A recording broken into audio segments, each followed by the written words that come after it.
What are some common misconceptions about workplace incidents? Okay, I've seen where a lot of organizations believe that it's not happening or want to believe that things are not happening. So the misconceptions, it's not happening. They're really not that impactful. They only impact a few people and they can be fixed by one intervention. So back to the first point, they're not happening. Things are not reported, sadly. Whistleblowers can live just horrible, consequences for having the bravery to come forward and raise a concern. And I often see a lot of situations where people didn't come forward early enough until too much damage was done, or said to me, you know what, I wish I hadn't come forward because this was a horrible experience. So employers are not hearing it because maybe their policies are not the best. Certainly, they don't have the open communications, and so they may believe that things are not happening. Sadly, they are happening.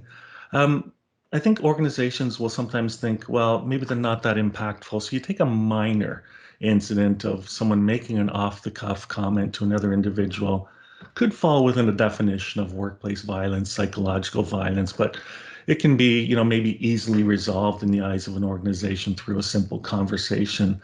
I don't think organizations really see just how impactful these one-off, off the cuff comments, or certainly when they get bigger, how impactful they are on individuals. They turn people's lives upside down, and I've had the misfortune of hearing a lot of stories from people, and these things are really tough on people. You don't realize it.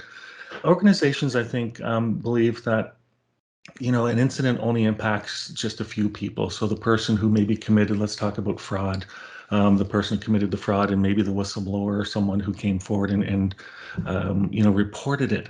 But beyond that, there are witnesses in the workplace who are being drawn into something that they didn't want to be drawn into. And all of a sudden, there may be loyalties because they're having to testify against one person or another, or they just see that things are going on in the workplace. The place is turned upside down. It has huge impacts on them. So, for an organization to believe that it's just, the complainant or the respondent are impacted by it, no, it's broader than that. And they need to just take a look around to see.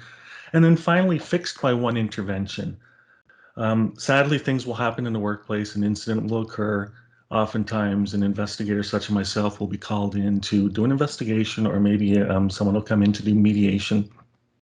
And after that's all said and done, investigator goes away, mediator goes away, and oftentimes the organization believes, okay, it's done, we've resolved it. Sadly, it's not. There's this huge piece of workplace restoration that has to happen after one of these single interventions. You can't resolve it with one intervention. You're going to see a repeat at some point, and certainly there are lingering negative impacts on people that have to be resolved. So those are the misconceptions that I've seen.